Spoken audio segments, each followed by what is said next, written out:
This is an IBM Type 7046 Model B50, announced on the 13th of September 1999 and withdrawn from the market exactly 4 years later in 2003. As you can see, it's a 19-inch 2U rack mount unit from the IBM RS6000 product line, providing an unprecedented value. These innovative systems featured IBM's leading-edge technology and run the top-rated Unix operating system AIX. But obviously you could also run Linux.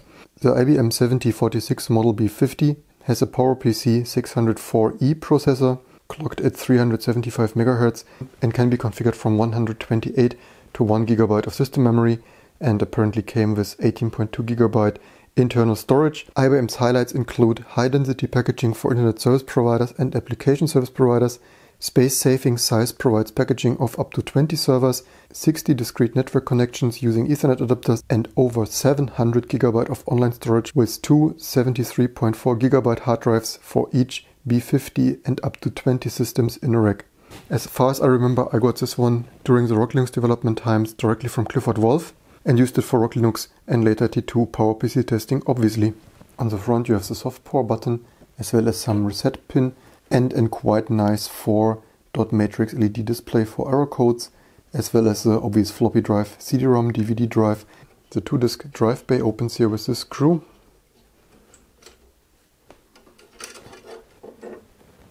Giving you access here to the swappable SCSI drives.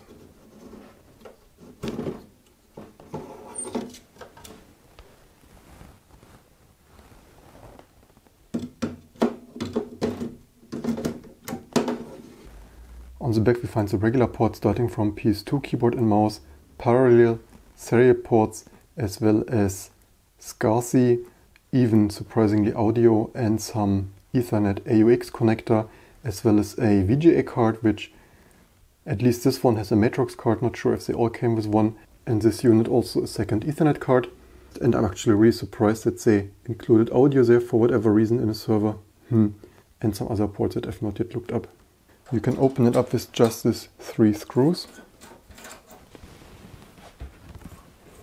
Sliding this a little bit to the back and lifting this out.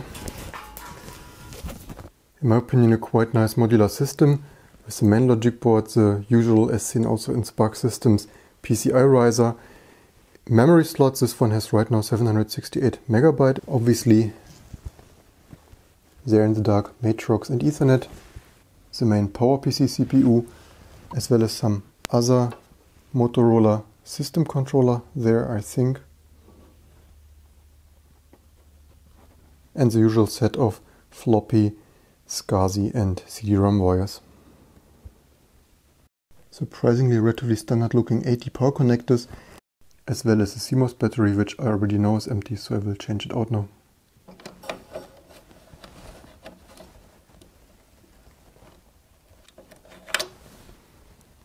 Sanyo CR2032. Let's put in some quality supermarket one.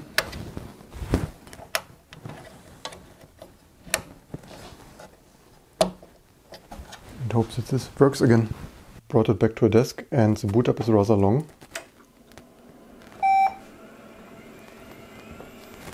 And has error code 0 status indication with this really nice LED dot matrix display.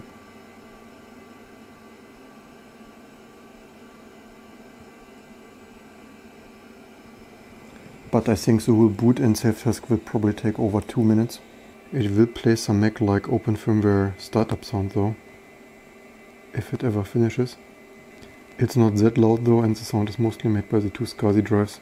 Obviously the video would look way nicer with this display on the machine, but it's wall mounted so I can't change it now.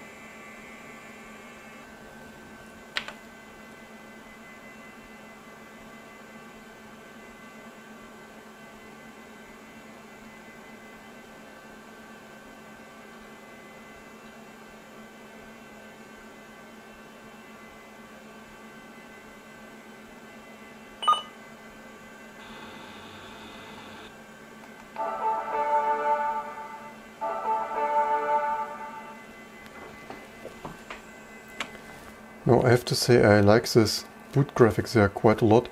What is a surprise is that this is apparently licensed from Apple, as you might have seen.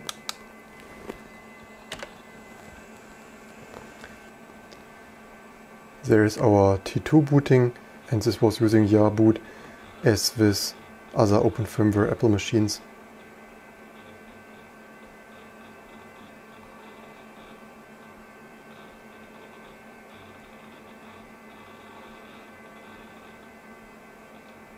Now, because I don't have this machine in Berlin, this angle and setup here is slightly less ideal, but I think it should be nice enough. And let's see, the last boot up was in somewhere around, probably with that CRTC battery anyway, so January whatever year. You also wonder the usability often. Could have printed the year there though. And let's see, so T2 version 2005, T2 2.2 actually quite new, and processor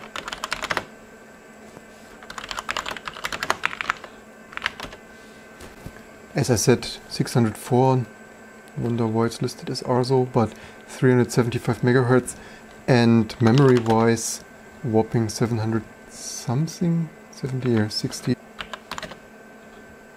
754, yeah, so 768 something or what that is.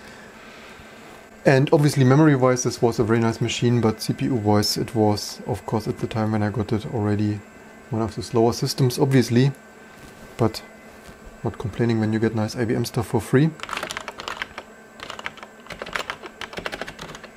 No T2 trunks there apparently. Oh, but here's some stuff. And hey, even some really vintage stuff there, interesting. We'll use this machine obviously, and let's see, X might or might not come up. I have here some mouse systems, mouse that I otherwise never used, with this nice reflective thing for it, but this is either not configured anyway for serial mouse, need to check, maybe PS2 or something. Also extremely long since I used a serial mouse anyway. Slight discomfort because, as you might be able to see, Virtual Console is not fully restoring here with this X server.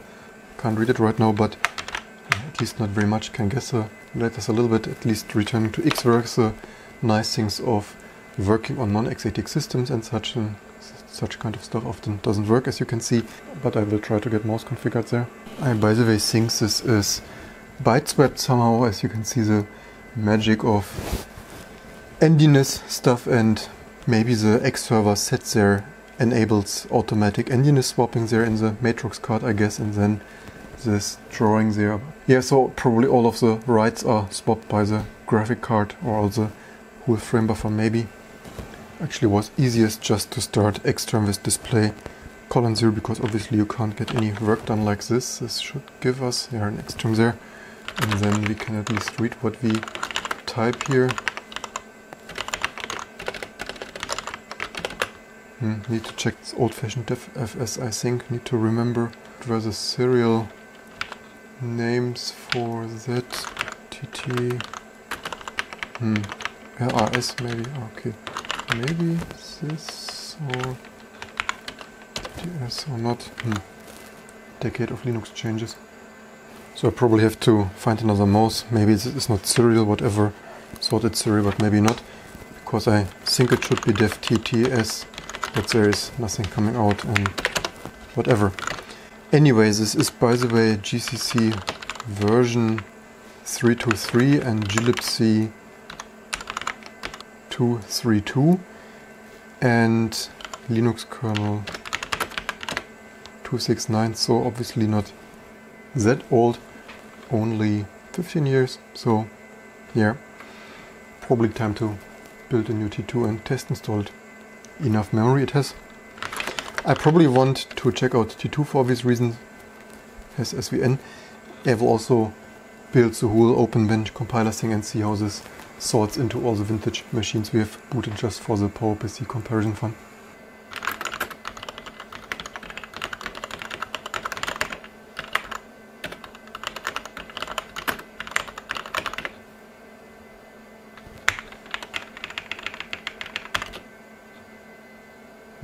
No HTTPS, fun stuff.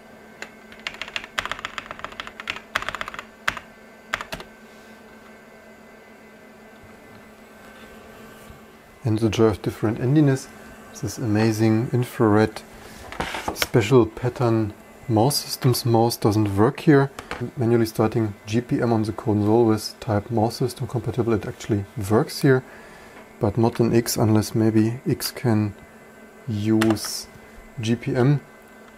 Maybe I tried here obviously mouse systems, but that doesn't work. Could very well be that this is some endiness bug as so often, because everything always just works. So yeah, but again, this is 15-year-old vintage, so might be fixed or not in the meantime, but usually this serial mouse and other vintage stuff usually regresses and bit rottens quite fast in Xcode, so whatever. I hope you enjoyed this quick look and learned something, and don't forget to share, like and subscribe for all the next videos to come. Could actually also be some C character type like integer 8, but just char for character, because on some architectures like PowerPC and Intel the default signedness is reversed, so as far as I remember some compilers defaulted to signed and others to unsigned characters, because if I move it a little bit it can move a few pixels, but probably if it then gets some minus in it, jumps probably 200 of pixels or something, but yeah, maybe something like that.